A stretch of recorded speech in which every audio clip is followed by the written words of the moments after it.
Good morning students, कैसे हो आप? स्टूडेंट्स, आज की क्लास के अंदर सबसे ज्यादा इंपॉर्टेंट टॉपिक स्टार्ट करने जा रहे हैं। SEBI ICDR regulation 2018।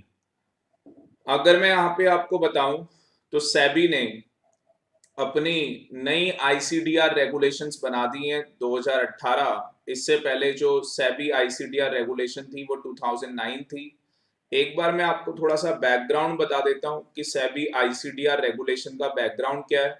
उसके बाद हम आईसीडीआर आईसीडीआर आपको फुल फॉर्म पता लग गई होगी, issue of capital and disclosure requirement. उसके बाद हम ये समझेंगे कि इशू ऑफ कैपिटल का मतलब क्या है और डिस्क्लोजर रिक्वायरमेंट्स क्या है सेबी आईसीडीआर रेगुलेशन के अंदर। स्टूडेंट, सबसे पहले ये देख लेते हैं कि ये जो आईसीडीआर रेगुलेशन है, सबसे पहले इसका थोड़ा सा बैकग्राउंड समझ लेते हैं कि पहले कौन सी रेगुलेशन होती थी। तो यहाँ पे मैंने ऑलरेडी नोट्स बना रखे हैं। सबसे पहले अगर मैं आईसीडीआर रेगुलेशन की बात करूं, जो अभी 2018 हम जिसकी बात कर रहे हैं, ये तो 11 सितंबर 2018 से नोटिफाइड हुई है। बट इससे पहले आईसीडीआर रेगुलेशन 2009 थी। उससे पहले सेबी डीआईपी गाइडलाइंस होती थी, जिसको हम डिस्क्लोजर एंड इन्वेस्टर प्रोटेक्शन बोलते थे। उससे पहले कैपिटल इशू कंट्रोल एक्ट होता था 1947। स्टूडेंट, मैं ये आपको इसलिए बता रहा हूं, अभी जब मैं इसका आईसीडीआर का फुल फॉर्म बताऊंगा तो आप अप्रिशिएट करोगे जो मैंने ये बैकग्राउंड आपको यहाँ पे बताया। तो सबसे पहले कैपिटल इशू कंट्रोल एक्ट होता था 1947 में। फिर डीआईपी गाइडलाइंस बनाई गई, disclosure and investor protection guidelines बनाई गई। उसके बाद आईसीडीआर 2009 बनाई गई और उसके बाद अब 2018 बनाई गई, जो कि नोटिफाइड हो गई थी 11 सितंबर 2018 को। बट इसको इफेक्टिव होने में 60 डेज लग गए और उसके बाद ये नोटिफाइड हुई ऑफिशियल गजट ऑफ इंडिया के अंदर। ठीक है, आगे चलते हैं स्टूडेंट्स। अगर ये देखोगे कि मैंने मास्टर चार्ट इसके रिगार्डिंग बना रखा है।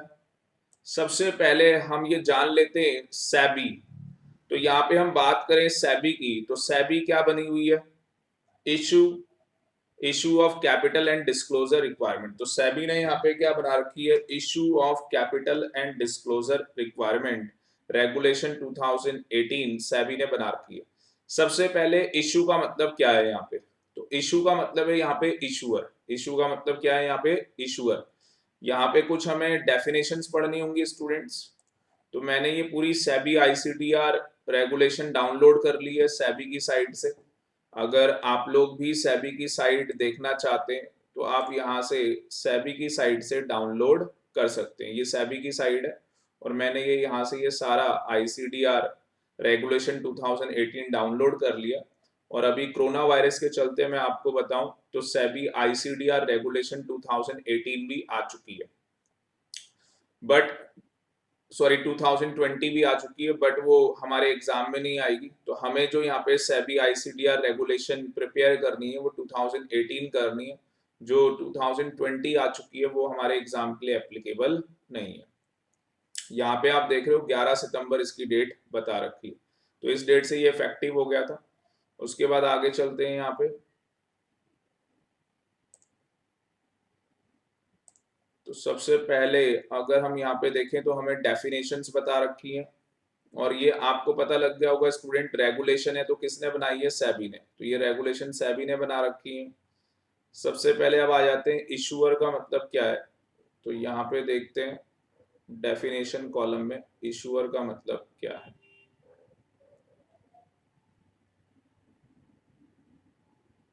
ये रहा आपके सामने, इशूअर को समझ लेते हैं। तो अगर आप यहाँ पे देखेंगे इशूअर मीन्स, ये मैं आपको इसलिए बता रहा हूँ क्योंकि यहाँ पे हमारे पास बोला गया सेबी इशू ऑफ कैपिटल। तो आपको पता है जितनी भी कंपनीज हैं इन्हें फंड रेस करने होते हैं। और जब स्टूडेंट एक स्टार्टिंग में एक बंदा कंपनी बनाता है तो वो अपने पैसे से बनाता है, मतलब कि अपना पैसा लगाता है, प्राइवेट कंपनी बनाता है, फिर उसको पब्लिक कंपनी में कन्वर्ट करता है। और पब्लिक कंपनी में कन्वर्ट करने का एक ही मोटिव होता है कि उसे बहुत बड़ा फंड चाहिए, बहुत ज्यादा पैसा चाहिए। तो वो पैसा कहाँ से रेस होगा? वो पब्लिक से इशू करेगा, उसे पब्लिक इशू लेके आना पड़ेगा। ठीक है जी। तो उसके लिए सेबी ने क्या कर रखा है, आईसीडीआर रेगुलेशन बना रखी है। अब सबसे पहले हम जो आईसीडीआर है इस वर्ड का मीनिंग जान लेते हैं कि आईसीडीआर का मतलब क्या है। सबसे पहले वर्ड लिखा है इशू, इशू का मतलब क्या है, इशूअर। अब इशूअर के अंदर कंपनी भी आएगी और बॉडी कॉर्पोरेट भी आएगा। तो यहाँ पे अगर आप देखोगे तो जो इसकी रेगुलेशन है उसके अंदर यहाँ पे बता रखा है, इशूअर मीन्स अ कंपनी और a body corporate authorise to issue specified securities. तो इशूअर का मतलब यहाँ पे स्टूडेंट क्या है, कंपनी है, कंपनी यहाँ पे आ जाएगी। इशूअर का मतलब यहाँ पे क्या है, बॉडी कॉर्पोरेट। इशूअर का मतलब क्या है यहाँ पे, बॉडी कॉर्पोरेट। इसका मतलब अगर मैं बात करूं, अगर मैं यहाँ पे बात करूं, अगर किसी कंपनी को पब्लिक इशू लेके आना है तो वो कंपनी कौन सी होगी। हमारे दिमाग में क्वेश्चन आता है कि क्या वो प्राइवेट कंपनी हो सकती है, तो answer is no, private company के ऊपर आईसीडीआर रेगुलेशन नहीं अप्लाई होती। तो इस केस के अंदर ये जो पब्लिक कंपनीज होंगी उनके ऊपर आईसीडीआर रेगुलेशन क्या होती है, अप्लाई होती है, फिर चाहे वो लिस्टेड हो या अनलिस्टेड। सो स्टूडेंट ध्यान रखें, यहाँ पे पब्लिक लिस्टेड भी हो सकती है। अगर पब्लिक कंपनी लिस्टेड होगी तो उसका एफपीओ आएगा, फर्दर पब्लिक ऑफर। और अगर पब्लिक कंपनी अनलिस्टेड है तो उस केस के अंदर उसका आईपीओ आएगा, इनिशियल पब्लिक ऑफर। और ये सब कुछ कंपनी क्यों कर रही है, क्योंकि उसे फंड चाहिए, पैसा चाहिए। तो यहाँ पे जो इशूअर है वो कंपनी भी हो सकती है और इशूअर बॉडी कॉर्पोरेट भी हो सकता है। बॉडी कॉर्पोरेट का बेस्ट एग्जांपल है एसबीआई, जो कि अपने ही स्टैट्यूट के अंदर रजिस्टर्ड है, तो वो कंपनी फॉर्म में रजिस्टर्ड नहीं है, तो हम उसे बोलते हैं बॉडी कॉर्पोरेट। तो यहाँ पे ये समझ में आया हमें कि यहाँ पे जो इशू किया जा रहा है कैपिटल, वो जो कैपिटल इशू करने वाला जो होगा वो कौन होगा, वो इशूअर होगा, वो कंपनी होगी। कंपनी के अंदर वो पब्लिक कंपनी होगी, वो लिस्टेड भी हो सकती है और वो अनलिस्टेड कंपनी भी हो सकती है। अगर लिस्टेड होगी तो क्या लेके आएगी, अपना एफपीओ लेके आएगी, फर्दर पब्लिक ऑफर। और अगर अनलिस्टेड होगी तो अपना आईपीओ लेके आएगी, इनिशियल पब्लिक ऑफर। उसके बाद जो यहाँ पे इशूअर कंपनी है वो पब्लिक इशू करेगी। पीआई का मतलब क्या है, पब्लिक इशू करेगी, जिसके अंदर आईपीओ भी हो सकता है और एफपीओ भी हो सकता है। और स्टूडेंट एक बाद में बताऊंगा, ऑफर फॉर सेल एक कॉन्सेप्ट होता है, ये आपको बाद में समझाऊंगा ऑफर फॉर सेल क्या कॉन्सेप्ट होता है। वैसे हमने इसे कंपनीज एक्ट के अंदर पढ़ा हुआ है, offer for cell section 25 companies act 2013 के अंदर हम लोगों ने ऑफर फॉर सेल पढ़ा हुआ है, जिसको हम डीम्ड प्रोस्पेक्टस के नाम से भी जानते हैं। तो ये कॉन्सेप्ट ऑलरेडी हमने पढ़ा हुआ है, बट फिर भी एक मैं बर्ड आई व्यू आपको थोड़ी देर में बताऊंगा। उसके बाद राइट इशू है, बोनस इशू है, प्राइवेट प्लेसमेंट्स है।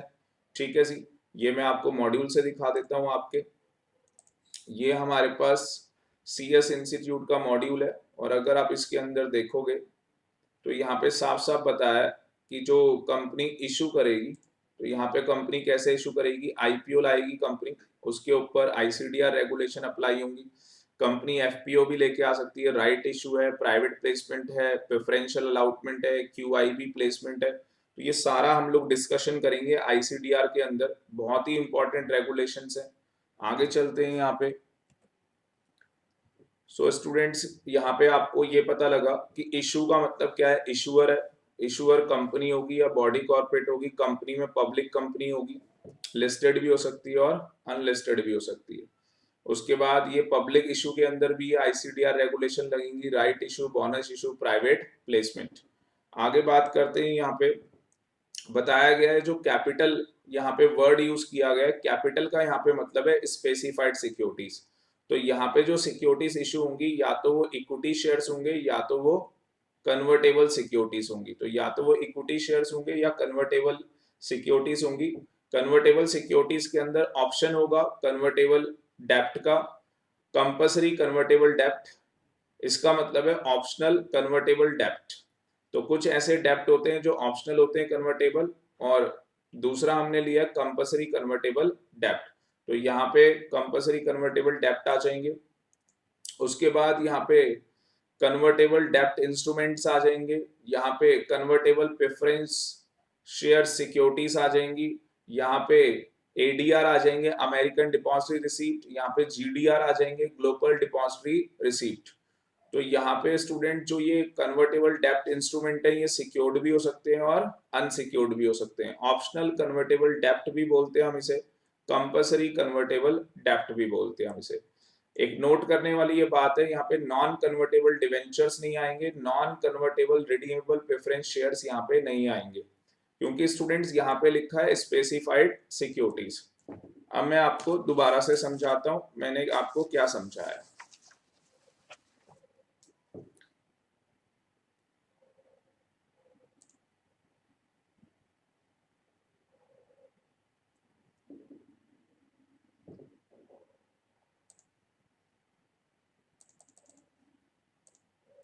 सो स्टूडेंट्स, अगर आप यहाँ पे देखोगे तो सबसे पहली बात जो हम यहाँ पे करने चाह रहे हैं, क्या हो रहा है, आपने देखा होगा कि हर आदमी बिजनेस के अंदर क्या लगाता है, कैपिटल लगाता है। जब आपने अपनी 11th-12th क्लास के अंदर पढ़ा या आपने अपनी ग्रेजुएशन के अंदर पढ़ा कॉलेज में, तो आपने देखा कि हर आदमी कैपिटल लगाता है, फिर चाहे वो बिजनेस सोल प्रोप्राइटर की फॉर्म में करे, चाहे वो बिजनेस पार्टनरशिप फॉर्म की फॉर्म में करे, या आप एलएलपी भी बोल सकते हैं, या चाहे वो बिजनेस कंपनी की फॉर्म में करे, तो हमें कैपिटल की रिक्वायरमेंट होती है। हमें किसकी रिक्वायरमेंट होती है, कैपिटल की हमें रिक्वायरमेंट होती है। अब अगर किसी कंपनी को पब्लिक से पैसा लेना है, अब कोई कंपनी चाहती है कि मैं पब्लिक से पैसा लूं और बहुत ज्यादा फंड रेज करूं, फंड का मतलब हो गया कैपिटल चाहिए उसे, क्योंकि एक बड़ा बिजनेस करना चाहते हैं, एक क्या करना चाहते हैं, बड़ा बिजनेस करना चाहते हैं, तो उस केस के अंदर क्या करना होगा, पब्लिक इशू लेके आना होगा। उस केस के अंदर क्या करना होगा, उस कंपनी को पब्लिक इशू लाना होगा। अब बात आ रही है पब्लिक इशू की, तो पब्लिक इशू कौन लेके आ सकता है, तो जो पब्लिक कंपनी होगी वो कंपनी क्या कर सकती है, पब्लिक इशू लेके आ सकती है। अब जब वो पब्लिक जो कंपनी होगी वो लिस्टेड भी हो सकती है,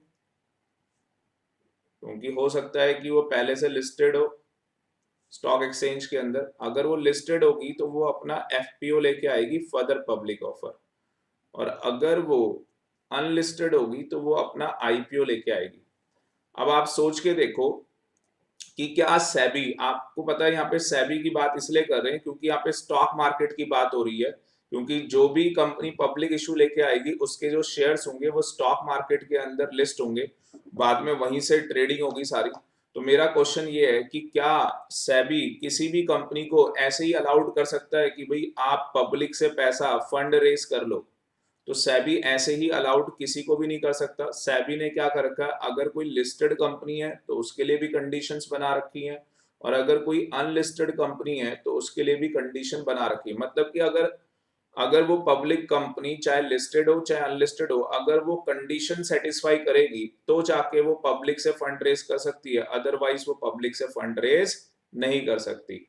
ठीक है स्टूडेंट, तो इसका मतलब कि अदरवाइज जो पब्लिक कंपनी होती है उसके पास एक ही रास्ता होता है, और वो रास्ता होता है प्राइवेट प्लेसमेंट, कि वो प्राइवेट प्लेसमेंट करके सेक्शन 42 की हेल्प से, कंपनीज एक्ट 2013 इसकी हेल्प से फंड रेज कर ले। बट अगर वो पब्लिक इशू लेके आना चाहती है तो उस केस के अंदर उसे जो सेबी के अंदर आईसीडीआर रेगुलेशंस बनी है उसको कंप्लाई करना होगा। उसके अंदर जो कंडीशंस बताई हैं वो कंडीशन कंप्लाई करने के बाद ही वो पब्लिक कंपनी पब्लिक से क्या कर सकती है, फंड रेज कर सकती है। तो स्टूडेंट्स, मुझे लगता है कि आपको टॉपिक समझ में आ गया होगा। अब थोड़ा सा आगे चलते हैं। यहाँ पे जब कोई पब्लिक कंपनी क्या कर रही है, फंड रेज करने जा रही है पब्लिक से, तो पब्लिक से क्या रेज करने जा रही है, फंड रेज करने जा रही है, तो मार्केट के अंदर अपनी कैपिटल को क्या करेगी, इशू करेगी। अब ये जो कैपिटल यहाँ पे इशू करेगी वो दो ही हो सकती है, हमने बताया, या तो वो इक्विटी शेयर्स होंगे और या तो वो स्पेसिफाइड सिक्योरिटीज होंगी, सॉरी, या तो इक्विटी शेयर्स होंगे या तो वो कन्वर्टेबल सिक्योरिटीज होंगी। और कन्वर्टेबल सिक्योरिटीज के अंदर मैंने आपको यहाँ पे बताया कन्वर्टेबल डेब्ट इंस्ट्रूमेंट भी यहाँ पे आ जाएंगे, यहाँ पे कन्वर्टेबल प्रेफरेंस शेयर्स भी आ जाएंगे, यहाँ पे अमेरिकन डिपॉजिटरी रिसीप्ट भी आ जाएगा, यहाँ पे ग्लोबल डिपॉजिटरी रिसीप्ट भी आ जाएगा। ठीक है जी। उसके बाद जिस बच्चे को इसको नॉलेज नहीं है एडीआर जीडीआर क्या होता है, तो जो बच्चा ओल्ड सिलेबस के अंदर है उसके सिलेबस में तो है एडीआर जीडीआर क्या होता है। अभी बेसिकली बस सिंपल वर्ड्स में बोलूं, अगर इंडिया की कोई भी कंपनी बाहर से पैसा रेस करती है तो उसे एडीआर और जीडीआर बोला जाता है, और अगर बाहर की कोई भी कंपनी इंडिया से पैसा रेस करना चाहती है इंडिया की पब्लिक से तो उसे आईडीआर बोला जाता है, इंडियन डिपॉजिटरी रिसीप्ट। ठीक है जी, आगे चलते हैं। तो यहाँ पे हमने इशू का मतलब समझा, इशू के अंदर इशूअर आ गया, और इशू के अंदर पब्लिक इशू आ गया कि कंपनी पब्लिक इशू लेके आएगी जिसमें आईपीओ होगा एफपीओ होगा। उसके बाद कैपिटल वर्ड का हमने मतलब समझा, यहाँ पे कैपिटल का मतलब है स्पेसिफाइड सिक्योरिटीज। अब हम आगे मूव करते हैं।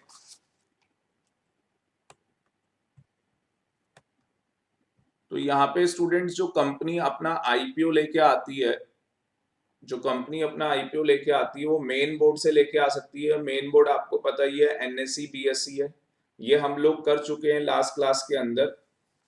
हमने एलओडीआर रेगुलेशन के अंदर पढ़ा था मेन बोर्ड क्या होता है, स्मॉल मीडियम इंटरप्राइज एक्सचेंज क्या होता है, और इंस्टीट्यूशनल ट्रेडिंग प्लेटफॉर्म क्या होता है। एक बार मैं दोबारा से आपको ये साइट्स दिखा देता हूँ, और जिस बच्चे ने एलओडीआर रेगुलेशन कर लिया तो उसको पता है मेन बोर्ड क्या है, एनएससी और बीएससी को मेन बोर्ड बोलते हैं। तो आप साइड भी देख लो, आपने देखा भी होगा, ये हमारे पास एन बीएससी की साइड है, ठीक है जी, और ये हमारे पास एनएससी की ये वाली साइड है हमारे पास। उसके बाद अगर मैं बात करूं BSc SME small medium enterprise, तो बीएससी ने यहाँ पे बना रखा है, ये अलग से एक साइड बनी हुई है, ठीक है जी। उसके बाद अगर हम बात करें तो ये हमारे पास आईटीपी की साइड बनी हुई है, इंस्टीट्यूशनल ट्रेडिंग प्लेटफॉर्म की साइड हम यहाँ पे हमारे पास बनी हुई है। तो वापस आ जाते हैं हम लोग। तो अगर आप देखेंगे यहाँ पे इंस्टीट्यूशनल ट्रेडिंग प्लेटफॉर्म बना हुआ है, तो मेन बोर्ड का मतलब क्या है, एनएससी और बीएससी है, और भी रिकॉग्नाइज्ड स्टॉक एक्सचेंज हो सकते हैं, जो कि करंटली अभी जो एक्टिव है स्टॉक एक्सचेंज वो 7 है स्टूडेंट्स। वैसे तो टोटल 21 स्टॉक एक्सचेंज है, बट जो अभी एक्टिव है वो total at present 7 stock exchange active है। आप सेबी की साइट से चेक कर सकते हो। फिर उसके बाद स्मॉल मीडियम इंटरप्राइज एक्सचेंज की बात करें जिसमें एनएससी इमर्ज है और बीएससी एसएमई है। उसके बाद हम बात करें आईटीपी की, तो एनएससी इमर्ज आईटीपी है और बीएससी एसएमई है। उसके बाद बात करें तो आईपीओ आईडीआर का भी आता है, इंडियन डिपॉजिटरी रिसीप्ट का, जिसके अंदर मैंने आपको बताया कि कोई बाहर की कंपनी है वो इंडिया की पब्लिक से अगर फंड रेज करना चाहती है तो उस केस के अंदर यहाँ पे सेबी आईसीडीआर रेगुलेशन 2018 उसके ऊपर लगेगी। अब स्टूडेंट अगर मैं आपको यहाँ पे बताऊं तो जो कंपनी सेक्रेटरी है आप देख सकते हो उसका स्कोप बहुत ज्यादा पड़ जाता है, क्योंकि जो आईसीडीआर रेगुलेशन 2018 है वो सीएस को बहुत अच्छे तरीके से पढ़ाई जाती है, और फाइनल के अंदर आपका 100 मार्क्स का पेपर है, जिसमें से आप ये मान के चलो कि 40 मार्क्स के आसपास आईसीडीआर रेगुलेशन से पेपर आता है। 40 मार्क्स का स्टूडेंट कवरेज है वहां पे। आगे चलते हैं इसके अंदर, जो हम बात करेंगे इसमें और क्या बातें हैं हमारे पास।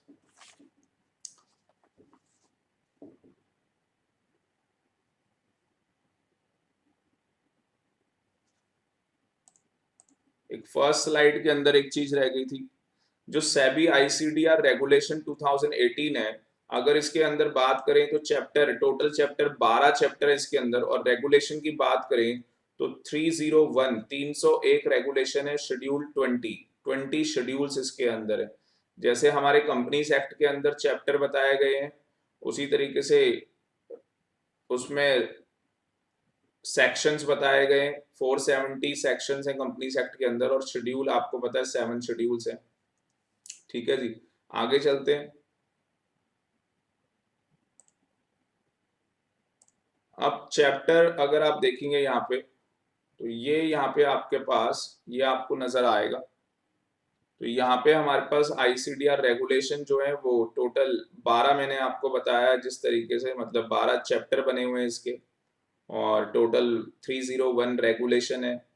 तो प्रिमिलरी पहले हम एक बार डेफिनेशन वाला पार्ट कर लेते हैं, फिर उसके बाद हम आईपीओ में आएंगे मेन बोर्ड के अंदर, फिर हम राइट इशू के अंदर देखेंगे कि अगर कोई कंपनी स्टॉक एक्सचेंज में लिस्टेड है और वो अपना राइट इशू लेके आना चाहती है, तो उसके अंदर क्या कंप्लाइंस होंगे, एफपीओ के अंदर क्या कंप्लाइंस हैं, प्रेफरेंशियल इशू के अंदर क्या कंप्लाइंस हैं, क्यूआईपी आ गया, आईडीआर आ गया, राइट इशू आ गया अगेंस्ट आईडीआर के अगेंस्ट, और आईपीओ आ गया जो स्मॉल एंड मीडियम इंटरप्राइज है, और ये आपको पता ही है institutional trading platform startup companies के लिए बना हुआ है।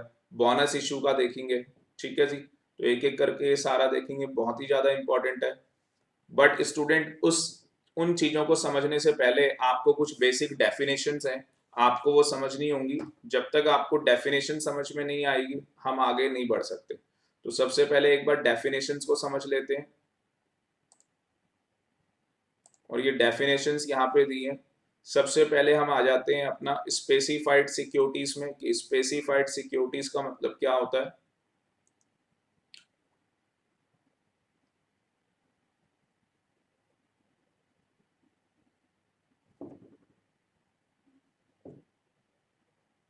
ये यहाँ पे आ गया आपके पास स्पेसिफाइड सिक्योरिटीज। तो मैंने यहाँ पे आपको बताया कि जो आईसीडीआर है उसके अंदर जो स्पेसिफाइड सिक्योरिटीज होंगी वो इक्विटी शेयर्स होंगे, और उसके अंदर इक्विटी शेयर्स के अलावा कन्वर्टेबल सिक्योरिटीज हो सकती हैं, वो भी मैंने आपको बता दी कौन कौन सी कन्वर्टेबल सिक्योरिटीज उसके अंदर आएंगी। ठीक है जी, ये मैं ऑलरेडी आपको बता चुका हूँ।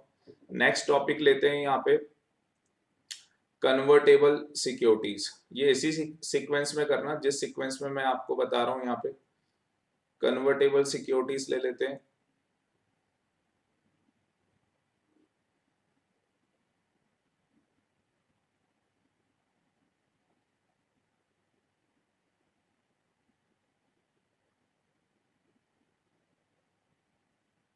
ये अगर आप देखोगे तो कन्वर्टेबल सिक्योरिटीज मींस, तो इसमें बताया कन्वर्टेबल सिक्योरिटीज कौन सी होंगी, वो security which is convertible into और exchangeable with the equity shares. तो वो सिक्योरिटीज जो इक्विटी शेयर में कन्वर्ट हो सकती हैं विथ और विदाउट ऑप्शन। तो मैंने आपको बताया था यहाँ पे ऑप्शनल कन्वर्टेबल सिक्योरिटीज भी हो सकती हैं और कंपलसरी कन्वर्टेबल सिक्योरिटीज भी हो सकती हैं।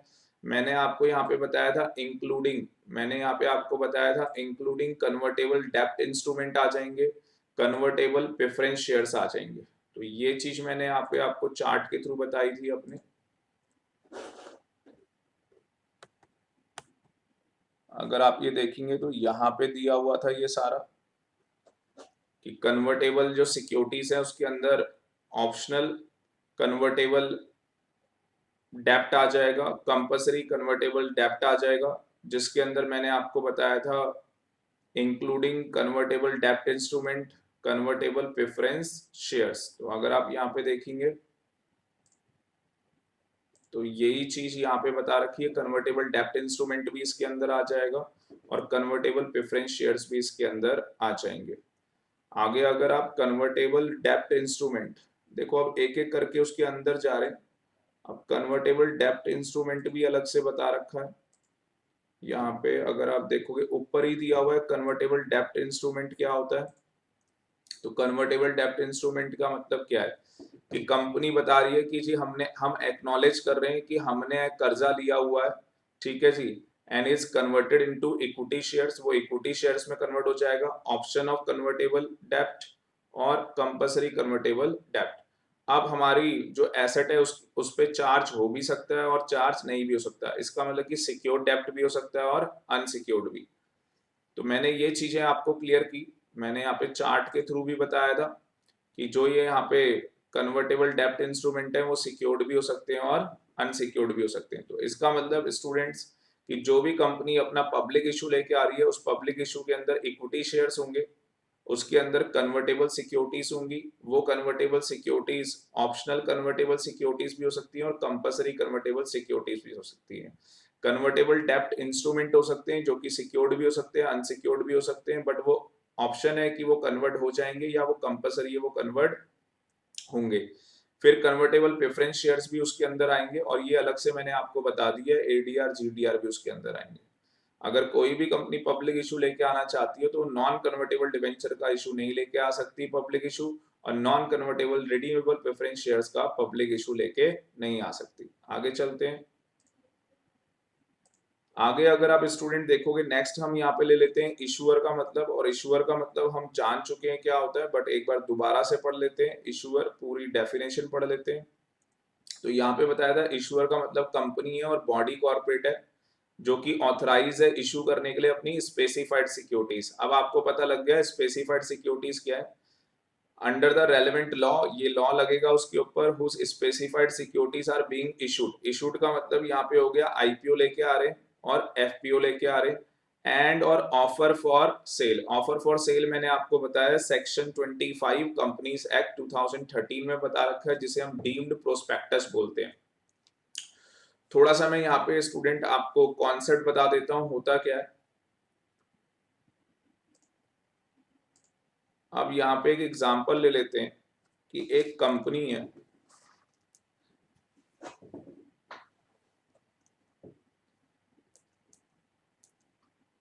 अब जब सबसे पहले कोई बंदा कंपनी बनाता है तो वो क्या करता है, प्राइवेट कंपनी बनाता है। बट अगर आपको पता होगा आईसीडीआर के अंदर हम प्राइवेट कंपनी की बात नहीं कर रहे, हम कौन सी कंपनी की बात कर रहे हैं, पब्लिक कंपनी की बात कर रहे हैं। अब पब्लिक कंपनी को अगर फंड रेज करने हैं, अगर पब्लिक कंपनी चाहती है कि मैं फंड रेज करूं, तो उसके पास दो तरीके हैं, या तो वो प्राइवेट प्लेसमेंट कर ले, या तो वो क्या कर ले, प्राइवेट प्लेसमेंट कर ले, जिन लोगों को जानती है उनसे पैसा ले ले। तो इस केस के अंदर आईसीडीआर रेगुलेशन नहीं लगती, मैंने अभी आपको बताया था इस केस के अंदर आईसीडीआर रेगुलेशन नहीं लगेगी। बट अगर वो पब्लिक इशू करती है, अगर वो क्या करती है, पब्लिक इशू करती है, पब्लिक इशू का मतलब कि वो आईपीओ लेके आ रही है या वो एफपीओ लेके आ रही है। बट यहाँ पे एक कॉन्सेप्ट और है, ऑफर फॉर सेल, जिसको हम बोलते हैं डीम्ड प्रोस्पेक्टस, जिसको हम बोलते हैं डीम्ड प्रोस्पेक्टस। अब ये समझ लेते हैं कि ये डीम्ड प्रोस्पेक्टस क्या होता है। तो ये कॉन्सेप्ट समझ लेते हैं स्टूडेंट कि ये क्या होता है। देखो जी, यहाँ पे क्या है, एक इशूअर कंपनी है, एक क्या है, इशूअर कंपनी है।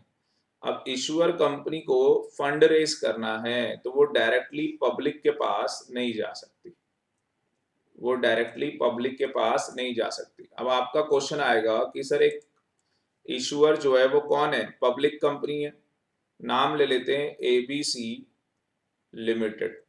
अब मुझे बताओ एबीसी लिमिटेड को तो कोई जानता ही नहीं है, मतलब अगर आज की डेट में आप कोई भी कंपनी बनाओगे, अगर मान लो आपने पब्लिक कंपनी बना भी ली, तो मुझे क्या बताओ, अगर आप पब्लिक से पैसा मांगने जाओगे, आप इंडिया की पब्लिक को कहोगे कि जी हमें पैसा दे दो, तो कोई आपको पैसे देगा, बताओ। कंपनी बनाने से ही कोई थोड़ी ना आपको पैसे दे देगा। तो इसलिए आप डायरेक्टली नहीं जा सकते, आपको कोई पैसे नहीं देने वाला। तो आप लोग क्या करते हो, प्राइवेट प्लेसमेंट करते हो, जिनको आप लोग जानते हो वो लोग पैसा लगाते हैं, वो प्रमोटर्स होते हैं जिनके दिमाग में आइडिया आता है, प्लस जिन लोगों को आप जानते हो उनसे आप पैसा लगवा लेते हो। बट आपको बहुत ज्यादा फंडिंग की जरूरत है, बहुत ज्यादा पैसा आपको चाहिए। जैसे आपने सुना होगा कि कई बार, जैसे अभी टाटा ने इसको बाइजू को पैसा दिया हुआ है, ऐसे आपने बहुत सारी चीजें सुनी होंगी कि इस कंपनी ने उसको फंडिंग प्रोवाइड करवा रखी है। तो वो फंडिंग कैसे आती है, तो उस केस के अंदर आपको हेल्प के लिए किसके पास जाना पड़ेगा, इशू हाउस के पास। आपको हेल्प के लिए किसके पास जाना पड़ेगा, इशू हाउस के पास जाना पड़ेगा। मेनली ये कौन लोग होते हैं, जिनकी जो मार्केट के अंदर बहुत ज्यादा फेमस लोग हैं, जैसे मर्चेंट बैंकर। अब आपको पता है कोई सा भी इशू आएगा तो मर्चेंट बैंकर ही सारा काम करता है। कौन करता है सारा काम, मर्चेंट बैंकर ही सारा काम करता है। तो कंपनी क्या करेगी, कंपनी को मान लो, कंपनी को आप रफली मान लो कि कंपनी को 100 करोड़ की जरूरत है। तो कंपनी अपनी एक रिपोर्ट बना के लेके जाएगी, जो कि सीएसई वो रिपोर्ट बनाता है। फिर उसके बाद मर्चेंट बैंकर को कन्विंस किया जाएगा कि सर जो हमारा प्रोजेक्ट है वो बहुत अच्छा प्रोजेक्ट है, आप हमें 100 करोड़ रुपए दे दो। तो कंपनी क्या करेगी, अपने जो शेयर्स हैं, अपने जो शेयर्स हैं इसको अलाउट कर देगी और 100 करोड़ रुपए की फंडिंग इनसे ले लेगी। बट अभी ये 100 करोड़ नहीं देंगे, अभी इनको शेयर्स अलाउट हो गए हैं, तो ये कैसे करेंगे, आगे क्या होगा, आगे क्या होगा यहाँ पे,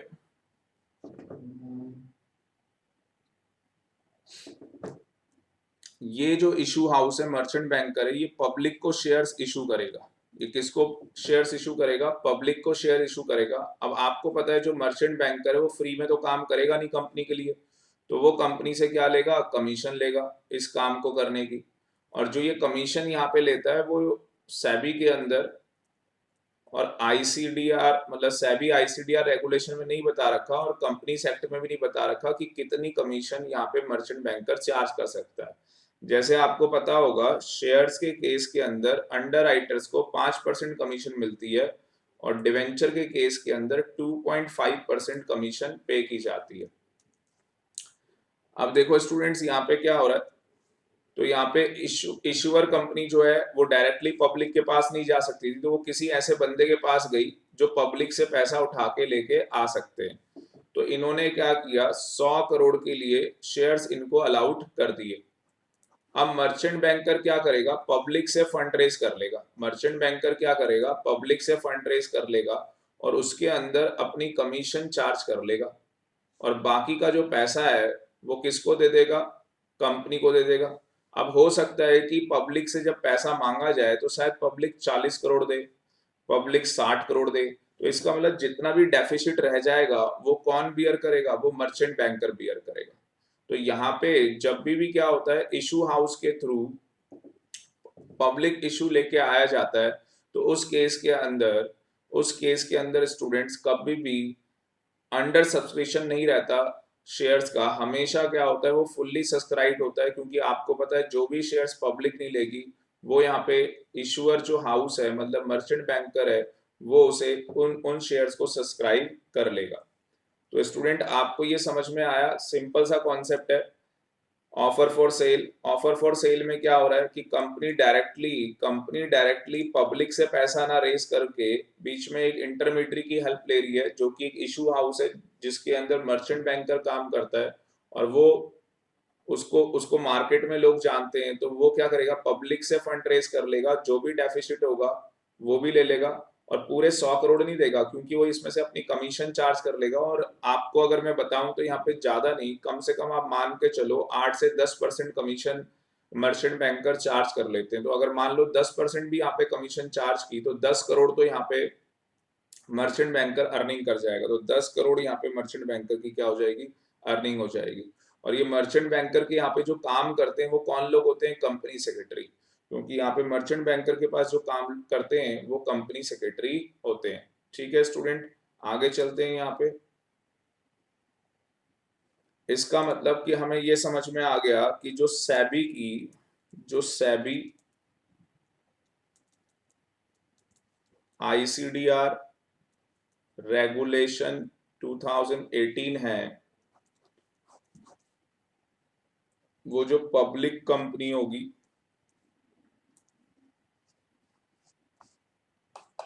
तो पब्लिक कंपनी का जो आईपीओ आएगा, पब्लिक कंपनी का जो आईपीओ आएगा उसके ऊपर भी आईसीडीआर रेगुलेशन लग जाएंगी। पब्लिक कंपनी का जो एफपीओ आएगा उसके ऊपर भी आईसीडीआर रेगुलेशन लग जाएंगी। और जो public company offer for cell कर रही है जिसको हम डीम्ड प्रोस्पेक्टस बोलते हैं उसके ऊपर भी आईसीडीआर लग जाएगा। आगे चलते हैं स्टूडेंट्स। नेक्स्ट टॉपिक हम यहाँ पे ले लेते हैं, आईपीओ क्या होता है। आईपीओ समझ लेते हैं, आईपीओ क्या होता है।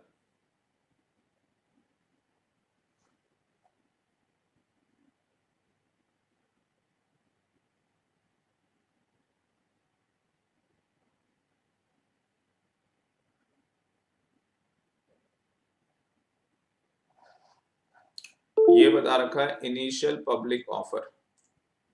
तो इनिशियल पब्लिक ऑफर क्या होता है, अगर आप यहाँ पे ध्यान से देखोगे,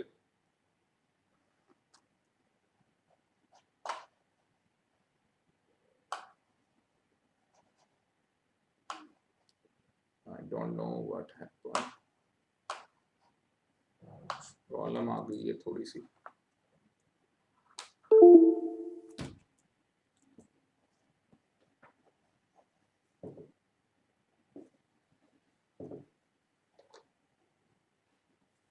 यहाँ पे आईपीओ समझ लेते हैं, आईपीओ क्या होता है। आईपीओ का मतलब क्या है यहाँ पे, initial public offer means offer of specified securities. Again आपको पता है स्पेसिफाइड सिक्योरिटीज क्या होती है, बाय एन अनलिस्टेड इशूअर। तो आपको पता लग गया कि ये पब्लिक कंपनी कौन सी है, अनलिस्टेड कंपनी है, जिसका क्या आ रहा है, आईपीओ। तो मैंने आपको पहले ही बता दिया था जो अनलिस्टेड पब्लिक कंपनी होगी उसका आईपीओ आएगा। टू द पब्लिक, पब्लिक को क्या किया जा रहा है, for the subscription of shares के लिए बोला जा रहा है, जो कि इक्विटी शेयर्स हो सकते हैं और कन्वर्टेबल सिक्योरिटीज हो सकती हैं। तो मैंने वो आपको बता ही दिया था। अब इसमें लिखा है इंक्लूड ऑफर फॉर सेल, ये मैंने अभी आपको बताया ऑफर फॉर सेल क्या होता है, जिसे डीम्ड प्रोस्पेक्टस बोला जाता है। उसके बाद specified security to the public by an existing, by any existing holder of such specified securities in an unlisted issuer। तो यहाँ पे इसने क्या बोल दिया, इसका मतलब कि जो यहाँ पे एग्जिस्टिंग होल्डर है वो प्रमोटर हो सकते हैं और इशू हाउस भी यहाँ पे हो सकता है। तो एग्जिस्टिंग यहाँ पे आप लिख लो, एग्जिस्टिंग जो यहाँ पे होल्डर बोला है यहाँ पे, मतलब कि जो कंपनी का आईपीओ आ रहा है उसके अंदर प्रमोटर भी क्या कर सकता है, शेयर्स खरीद सकता है। और अगर इशू हाउस वहां पे इन्वॉल्व होना चाहता है, जहाँ पे कोई पब्लिक कंपनी का अच्छा खासा नाम नहीं है और पब्लिक कंपनी को फंड की जरूरत है, तो वो इशू हाउस से भी वहां पे फंड रेज कर सकती है। उसके बाद आ जाते हैं एफपीओ। एफपीओ समझ लेते हैं क्या होता है।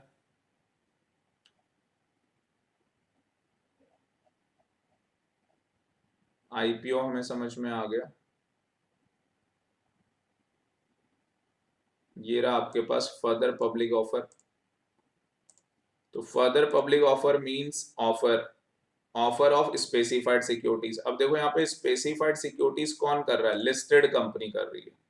तो यहाँ पे लिस्टेड इशूअर बोल दिया जिसमें कंपनी और बॉडी कॉर्पोरेट, बट ऑब्वियस ही है दोनों चीजें आ जाएंगी, वो मैं ऑलरेडी आपको बता चुका हूँ। To the public subscription including offer for sale, इसके अंदर भी आ जाएगा। इसका मतलब कि जो एफपीओ है उसके अंदर भी ऑफर फॉर सेल आ सकता है। अगेंस्ट यहाँ पे भी लिखा हुआ है एग्जिस्टिंग, तो एग्जिस्टिंग होल्डर का मतलब प्रमोटर भी आ जाएंगे और इशू हाउस भी यहाँ पे आ सकता है। नेक्स्ट डेफिनेशन ले लेते हैं, पब्लिक इशू का मतलब क्या होता है। ये स्टूडेंट डेफिनेशन आगे पीछे दी है, मैं सीक्वेंस में ले रहा हूँ, जिस सीक्वेंस के अकॉर्डिंग हमें इसे समझना चाहिए। नेक्स्ट हमें समझना चाहिए पब्लिक इशू क्या होता है।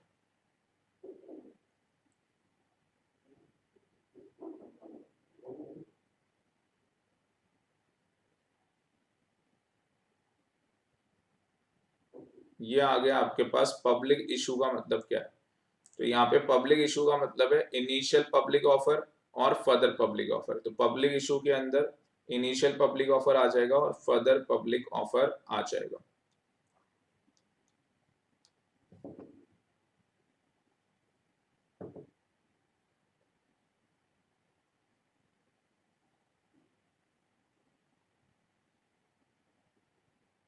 उसके बाद आगे चलते हैं यहाँ पे,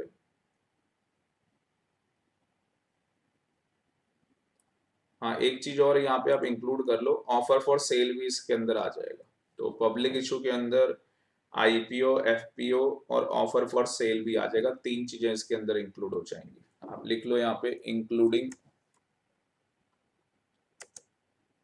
अब आप खुद ही लिख लो यहाँ पे ऑफर फॉर सेल भी यहाँ पे आ जाएगा। नेक्स्ट स्टूडेंट हम आ जाते हैं यहाँ पे लिस्टेड इशूअर का मतलब क्या है। लिस्टेड इशूअर, ये डेफिनेशन जब तक समझ में नहीं आएंगी, तो जब आईसीडीआर रेगुलेशन पढ़ेंगे तो हमें चीजें क्लियर हो जाएंगी। लिस्टेड इशूअर आप ऐसे करना, मैं ये फाइल आपको भेज दूंगा, मैं एक एक करके बताता रहता हूँ, ठीक है। लिस्टेड इशूअर का मतलब क्या होता है आप लिख लो मेरे साथ साथ, एक बार नोट्स बना लेते हैं इसके। अभी तक जो भी हमने समझा है,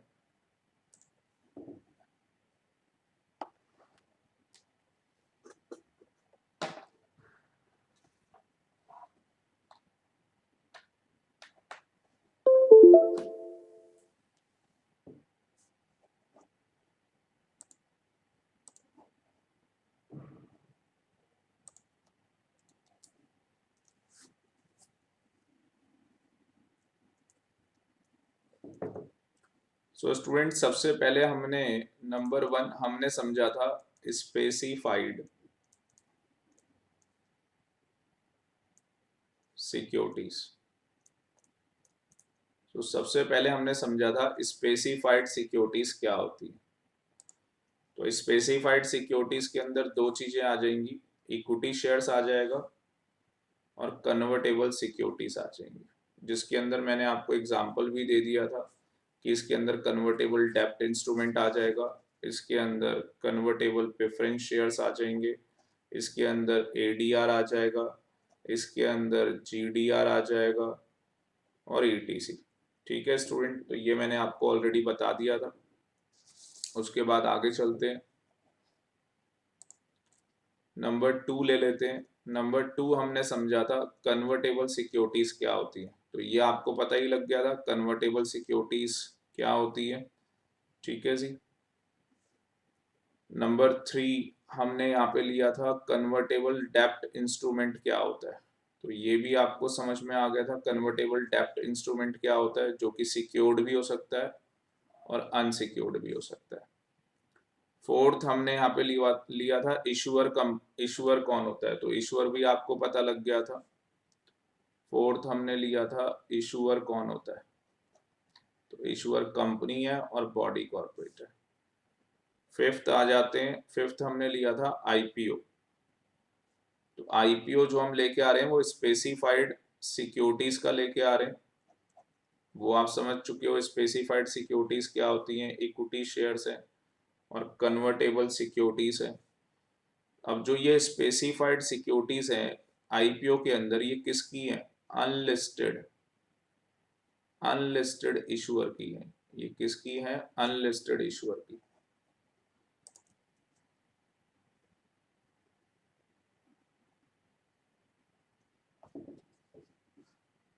उसके बाद यहाँ पे मैंने बताया था आपको, इसके अंदर जो आप आईपीओ लेके आओगे उसके अंदर जो पैसा लगाएंगे वो प्रमोटर भी हो सकते हैं,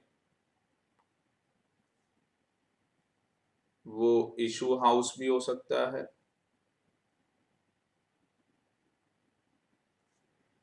और पब्लिक तो होगी। बाकी अभी इसमें कौन आएगा, इसमें अभी डिस्कशन करेंगे, ये बहुत सारी चीजें इसके अंदर आने वाली है। सिक्स्थ हमने यहाँ पे लिया था एफपीओ। एफपीओ भी आपको समझ में आ गया था, ये भी स्पेसिफाइड सिक्योरिटीज का होगा, वही इक्विटी शेयर्स और कन्वर्टेबल सिक्योरिटीज। ये स्पेसिफाइड जो सिक्योरिटीज यहाँ पे होंगी ये लिस्टेड कंपनीज की होंगी, लिस्टेड इशूअर बोल लो आप। ठीक है जी, जिसमें कंपनी भी आ जाएगी और बॉडी कॉर्पोरेट भी आ जाएगा। उसके बाद अगर मैं बात करूं तो इसमें भी पैसा लगाने वाले प्रमोटर भी हो सकता है और इशू हाउस भी यहाँ पे हो सकता है, और बाकी हम अभी पब्लिक के बारे में यहाँ पे डिस्कशन करने वाले हैं कि यहाँ पे कौन कौन लोग आते हैं।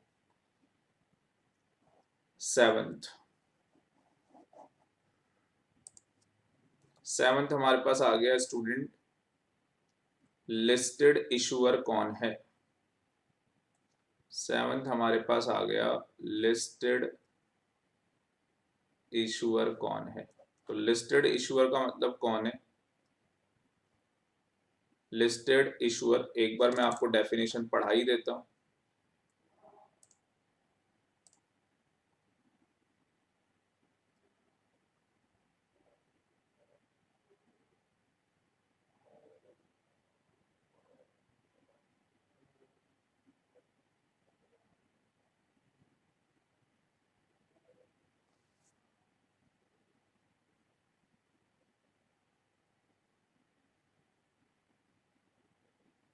ये यहाँ पे बता रखा लिस्टेड इशूअर मींस, तो listed issuer means an issuer whose equity shares are listed, जिसके क्या है, इक्विटी शेयर्स लिस्टेड है रिकॉग्नाइज्ड स्टॉक एक्सचेंज के अंदर। और आपको पता है कि रिकॉग्नाइज्ड स्टॉक एक्सचेंज का मतलब क्या है, बीएसई और एनएसई या जो भी रिकॉग्नाइज्ड स्टॉक एक्सचेंज जो भी क्या है एक्टिव है, वो रिकॉग्नाइज्ड स्टॉक एक्सचेंज माने जाते हैं। तो यहाँ पे लिस्टेड इशूअर का मतलब क्या है, जिसके इक्विटी शेयर्स क्या है, लिस्टेड है। ठीक है जी, इक्विटी शेयर्स बोला गया है यहाँ पे कन्वर्टेबल सिक्योरिटीज यहाँ पे नहीं बोला गया, तो कन्वर्टेबल सिक्योरिटीज यहाँ पे नहीं आएंगी। उसके बाद आ जाते हैं अनलिस्टेड इशूअर।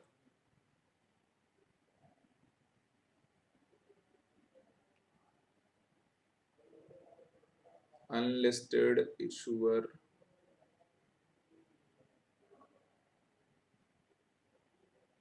अगर अनलिस्टेड इशूअर देखें तो अनलिस्टेड इशूअर का मतलब क्या है, means an issuer which is not a listed issuer. तो जो लिस्टेड इशूअर नहीं होगा वो क्या होगा, अनलिस्टेड इशूअर होगा।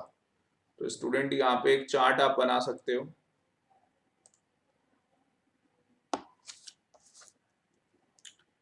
इसने बोला इशूअर, तो इशूअर दो लोग आ जाएंगे, एक लिस्टेड इशूअर आ जाएगा और एक अनलिस्टेड इशूअर आ जाएगा। अब अगर बात करें, लिस्टेड इशूअर वही होगा जिसके इक्विटी शेयर्स क्या है, लिस्ट है रिकॉग्नाइज स्टॉक एक्सचेंज के अंदर। कहां पे लिस्ट है, रिकॉग्नाइज स्टॉक एक्सचेंज के अंदर। और यहां पे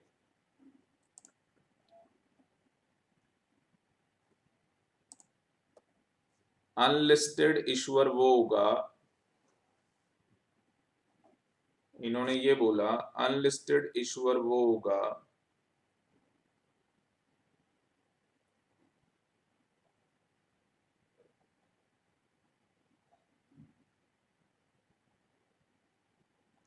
जो लिस्टेड इशूअर नहीं होगा, जो लिस्टेड इशूअर नहीं होगा। इसका मतलब कि अनलिस्टेड इशूअर कौन हो सकता है, जिसकी जिसकी डेब्ट सिक्योरिटीज क्या हो, लिस्टेड हो, जिसकी डेब्ट सिक्योरिटीज क्या हो, लिस्टेड हो। क्योंकि अगर इक्विटी की बात करेंगे तो वो क्या हो जाएगा, इक्विटी शेयर्स के अंदर लिस्टेड हो जाएगा। ठीक है जी, आगे चलते हैं नेक्स्ट। नेक्स्ट स्टूडेंट यहाँ पे ये समझ लेते हैं कि इशू साइज क्या होता है। नेक्स्ट हम यहाँ पे समझ लेते हैं इशू साइज क्या होता है, जो कि सबसे ज्यादा इंपॉर्टेंट है यहाँ पे।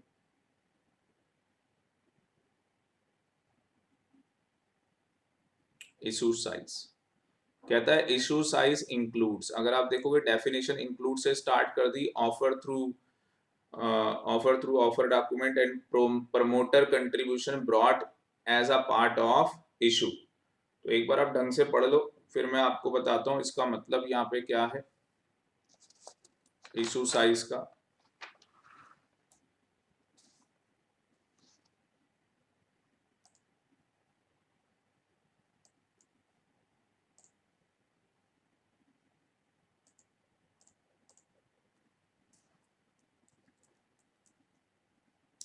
देखो यहाँ पे जो इशू साइज बोला है उसको हम बोलेंगे total issue size. Total issue size, total issue size का मतलब कि जो हमारा पब्लिक इशू आ रहा है,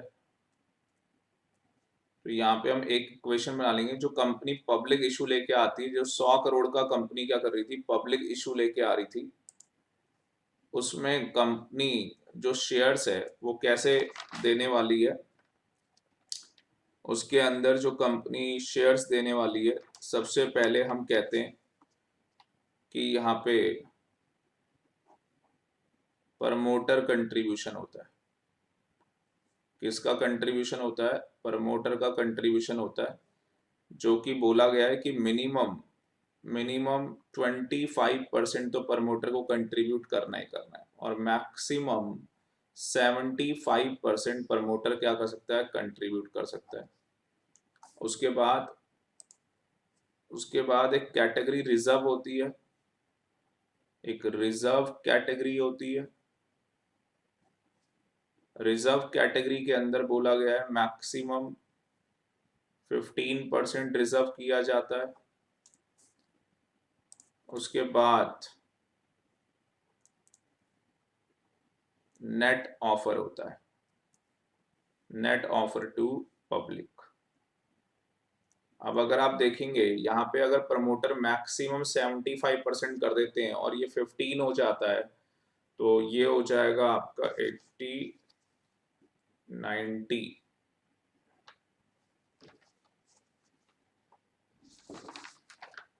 15%,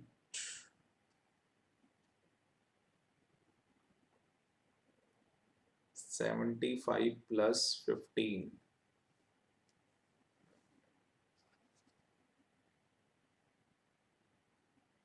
नेट ऑफर टू पब्लिक 5%।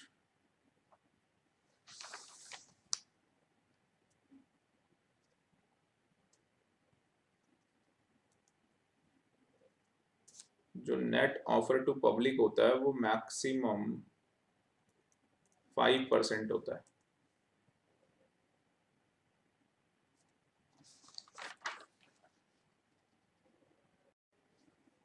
एक बार मैं दोबारा से आपको बताता हूँ,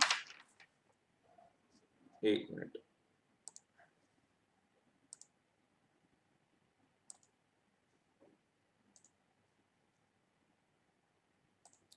स्टूडेंट इस एग्जांपल को दोबारा से समझ लेते हैं एक बार, स्टार्टिंग से समझते हैं इसको क्या बताना चाहता है यहाँ पे।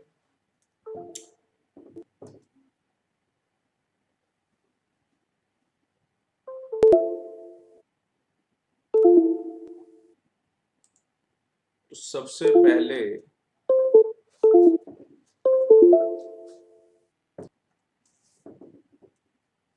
बार बार हिल जा रहा है, सबसे पहले यहाँ पे टोटल जो आपका इशू साइज है,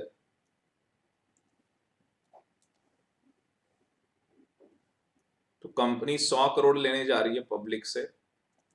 तो देखो पब्लिक के पास कितने शेयर्स जाते हैं वो हम यहाँ पे देखने जा रहे हैं। तो एक तरफ हम 90% ले लेते हैं और दूसरी तरफ हम ले लेते हैं 10%।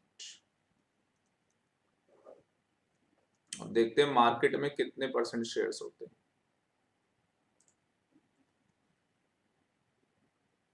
अगर मैं यहाँ पे बात करूं तो इस 90% में दो चीजें होती है, मैंने आपको बताया। जो प्रमोटर होते हैं कंपनी के, उनको मिनिमम जो उनको लेना होता है वो 25% लेना होता है उनको, और मैक्सिमम वो 75% ले सकते हैं। उसके बाद अगर इधर बात करें तो एक रिजर्व कैटेगरी बनाई जाती है,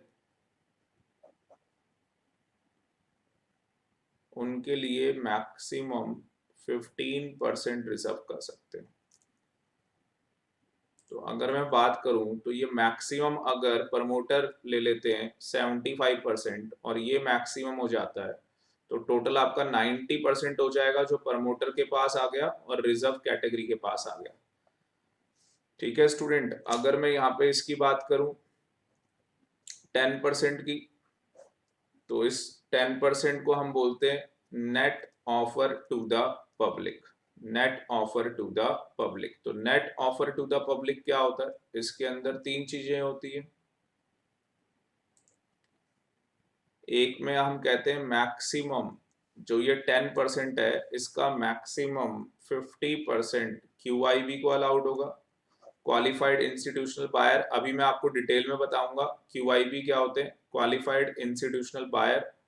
उसके बाद मिनिमम 15% NII को चला जाएगा। NII क्या होता है, नॉन इंस्टीट्यूशनल इन्वेस्टर।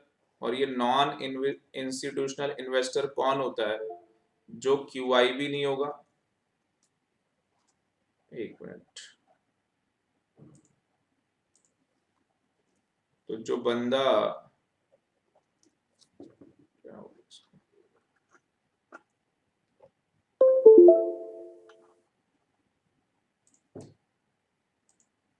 जो बंदा यहाँ पे QIB नहीं होगा, अभी बताऊंगा आपको QIB क्या होता है, और जो बंदा रिटेल इंडिविजुअल इन्वेस्टर नहीं होगा उसको हम बोलते हैं नेट नॉन इंस्टीट्यूशनल इन्वेस्टर। और यहाँ पे लास्ट वाले में बोला गया है मिनिमम 35%, इस 10% का 35% मिनिमम वो जाएगा रिटेल इंडिविजुअल इन्वेस्टर के पास। अब ये रिटेल इंडिविजुअल इन्वेस्टर वो होता है जो कि एप्लीकेशन लगाएगा अप टू 2 लाख रुपीस। हम लोग इस कैटेगरी के अंदर आते हैं। तो हम लोग क्या है, इस कैटेगरी के अंदर आते हैं जो एप्लीकेशन लगाएगा अप टू 2 लाख रुपीस। तो जो 2 लाख रुपए तक की एप्लीकेशन लगाता है वो रिटेल इंडिविजुअल इन्वेस्टर के अंदर आता है। सो स्टूडेंट इसको बिल्कुल ढंग से समझ लेते हैं ये क्या है। तो कंपनी जो यहाँ पे फंड रेज करने जा रही है वो टोटल 100 करोड़ रेज करने जा रही है, जिसमें से 90% जो होगा 90% प्रमोटर और रिजर्व कैटेगरी वाले क्या करेंगे, मैक्सिमम पैसा पे कर देंगे। इसका मतलब कि जो net offer to the public है, बस पब्लिक से हम 10 करोड़ लेने जा रहे हैं, और 10 करोड़ में भी हमने क्या कर दिया है कि जो हम रिटेल इंडिविजुअल इन्वेस्टर से ले लें। रिटेल इंडिविजुअल इन्वेस्टर वो होते हैं जिनकी एप्लीकेशन जो होती है वो 2 लाख रुपए से कम की होती है, 2 लाख रुपए या 2 लाख रुपए से कम की होती है, उनको रिटेल इंडिविजुअल इन्वेस्टर बोला जाता है। और जिन लोगों की एप्लीकेशन का साइज 2 लाख रुपए से ज्यादा का होगा, ठीक है जी, और 10 करोड़ से ज्यादा नहीं होना चाहिए, तो वो लोग नॉन इंस्टीट्यूशनल इन्वेस्टर के अंदर आ जाते हैं। वो QIB नहीं होनी चाहिए और रिटेल इंडिविजुअल इन्वेस्टर नहीं होनी चाहिए। QIB कौन होते हैं ये मैं आपको पढ़ा देता हूँ एक बार। QIB के अंदर कौन कौन आ जाएगा, एक बार मैं रिटेल वाला भी पढ़ा देता हूँ आपको। ये सारा ही पढ़ लेते हैं एक बार रिटेल वाला।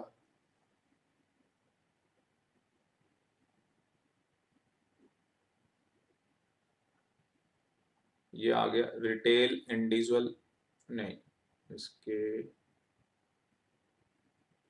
ये शेयर होल्डर है, इसके ऊपर रिटेल इंडिविजुअल इन्वेस्टर।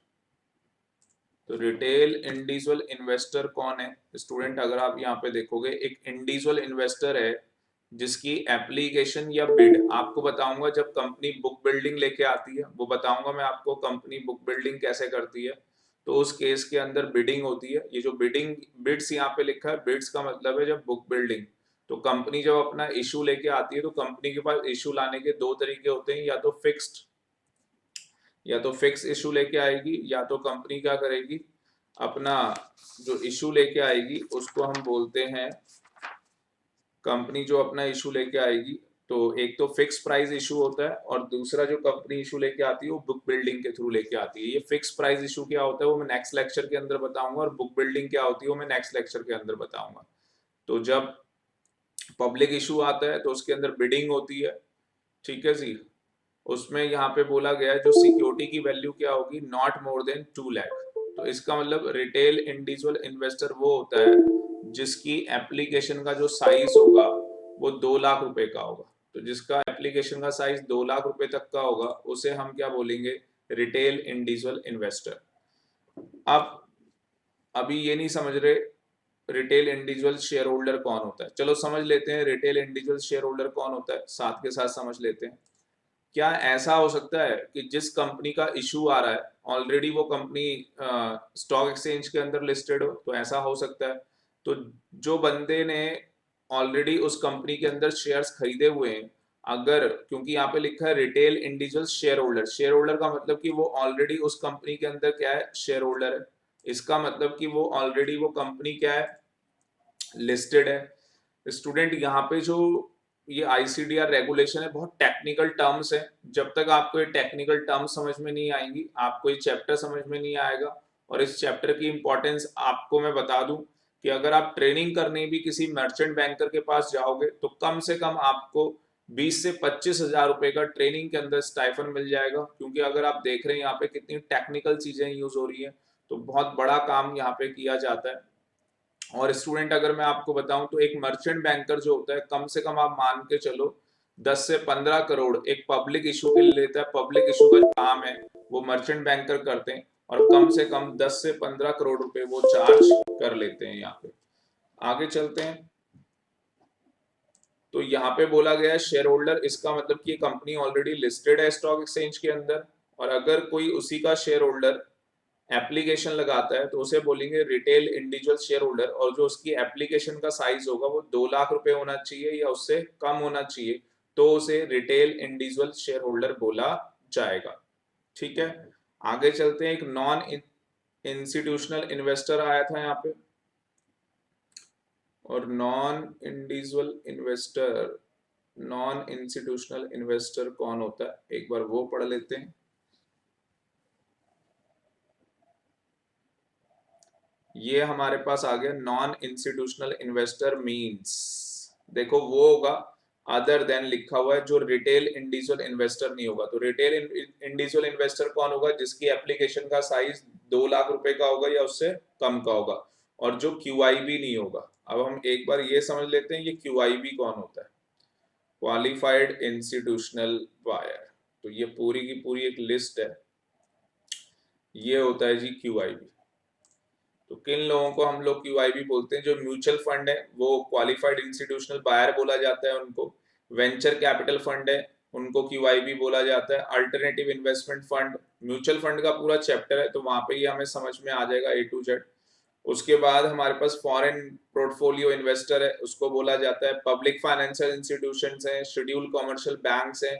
ये स्टूडेंट 5 नंबर का क्वेश्चन एग्जाम के अंदर आ जाता है, तो आपको ये लर्न करना पड़ेगा कि कौन कौन से लोग QIB के अंदर आते हैं। इजीली लर्न हो जाता है। म्यूचुअल फंड यहाँ पे आ जाएगा, वेंचर कैपिटल फंड यहाँ पे आ जाएगा, अल्टरनेटिव इन्वेस्टमेंट फंड यहाँ पे आ जाएगा, फॉरेन वेंचर कैपिटल इन्वेस्टर यहाँ पे आ जाएगा, फॉरेन पोर्टफोलियो इन्वेस्टर यहाँ पे आ जाएगा, public financial institution, schedule commercial banks, multilateral financial institution. Multilateral financial institution वो होते हैं जहाँ पे 3 से ज्यादा कंट्रीज होती हैं इन्वॉल्व, और बाइलेटरल वो होते हैं जहाँ पे 2 से ज्यादा कंट्रीज इन्वॉल्व होती हैं।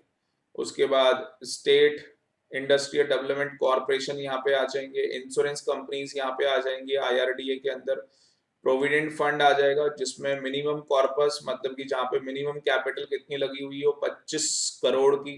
उसके बाद पेंशन फंड यहाँ पे आ जाएंगे जिनमें मिनिमम कैपिटल 5 करोड़ की लगी हुई हो, 5 करोड़ सॉरी 25 करोड़, दोनों के अंदर 25 करोड़ की बता रखी है। आगे चलते हैं, दोनों के अंदर 25 करोड़ की बता रखी है। उसके बाद नेक्स्ट ले लेते हैं यहाँ पे, तो एक बार आप ये लर्न कर लोगे। यहाँ पे इंश्योरेंस फंड सेटअप बताया गया है जो manage by department of post है। तो एक बार स्टूडेंट इसको लर्न कर लेना, ये 5 मार्क्स का आ जाता है। इन सबको हम QIB बोलेंगे यहाँ पे। उसके बाद में एक आपको एंकर इन्वेस्टर बता दूं इसके साथ साथ कि एक एंकर इन्वेस्टर भी होता है।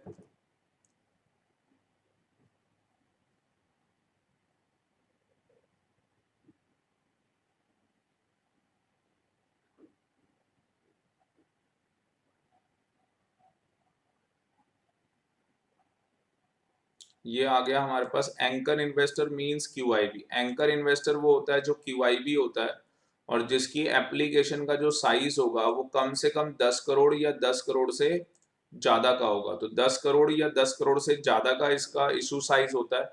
और ये मैं बात करूं जब मेन बोर्ड पे, मेन बोर्ड का मतलब जब NSE और BSE में कोई कंपनी अपने शेयर्स मार्केट के अंदर उतारती है तो उस केस के अंदर एंकर इन्वेस्टर उसे बोलेंगे जिसकी एप्लीकेशन का साइज 10 करोड़ या 10 करोड़ से ज्यादा का होगा। तो जब पब्लिक इशू ओपन होने वाला होता है तो इसे एक दिन पहले शेयर्स अलाउड कर दिए जाते हैं पब्लिक इशू ओपन होने से पहले, क्योंकि इसकी एप्लीकेशन का साइज जो है वो 10 करोड़ या 10 करोड़ से ज्यादा का है।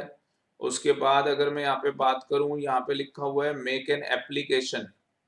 अगर इसकी एप्लीकेशन की जो वैल्यू है वो 2 करोड़ या 2 करोड़ से ज्यादा है, वो किस केस के अंदर, जब हम बात करें चैप्टर 9 की। और चैप्टर 9 क्या है, जब स्मॉल मीडियम इंटरप्राइज है। तो जहाँ पे स्मॉल मीडियम इंटरप्राइज है वहां पे अगर किसी की एप्लीकेशन का साइज 2 करोड़ या उससे ज्यादा होगा तो उसे एंकर इन्वेस्टर कहा जाएगा। और NSE और BSE की अगर बात करें तो उस केस के अंदर जो भी इन्वेस्टर 10 करोड़ या 10 करोड़ से ज्यादा पैसे लगाएगा उसे एंकर इन्वेस्टर बोला जाएगा। तो मैं मान के चल रहा हूँ ये भी आपको समझ में आ गया होगा। उसके बाद आगे चलते हैं।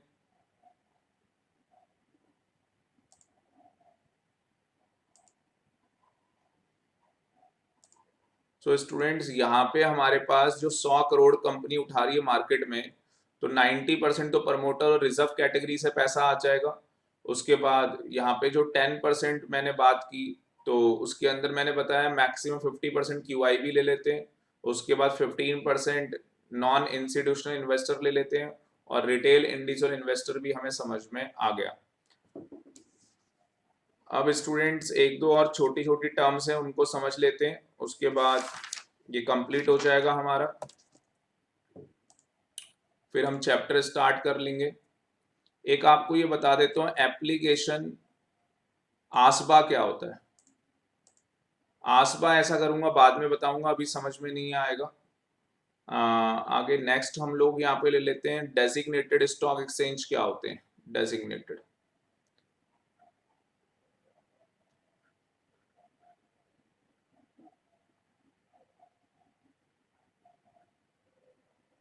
तो स्टूडेंट डेजिग्नेटेड स्टॉक एक्सचेंज वो होता है जहां पे कंपनी क्या कराती है, अपने शेयर्स को लिस्ट करवाएगी। जहां पे कंपनी अपने शेयर्स को लिस्ट करवाएगी उसे हम बोलेंगे डेजिग्नेटेड स्टॉक एक्सचेंज। उसके अलावा जितने भी स्टॉक एक्सचेंज होते हैं सारे के सारे रिकॉग्नाइज्ड स्टॉक एक्सचेंज होते हैं। अब एक बार मेन बोर्ड और SME आप एक्सचेंज आपको पता ही है। मेन बोर्ड हम किसको बोलते हैं, क्योंकि ये बार बार यहाँ पे वर्ड आएगा मेन बोर्ड लिखा हुआ, तो एक बार मैं आपको दिखा देता हूँ।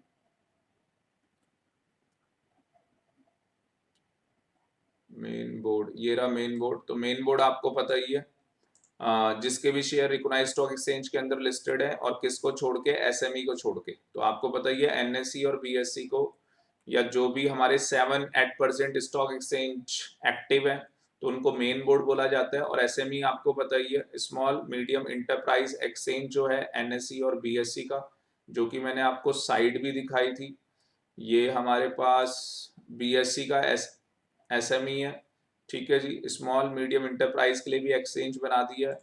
और ये हमारे पास NSE का है, तो ये यहाँ पे आप देख सकते हो।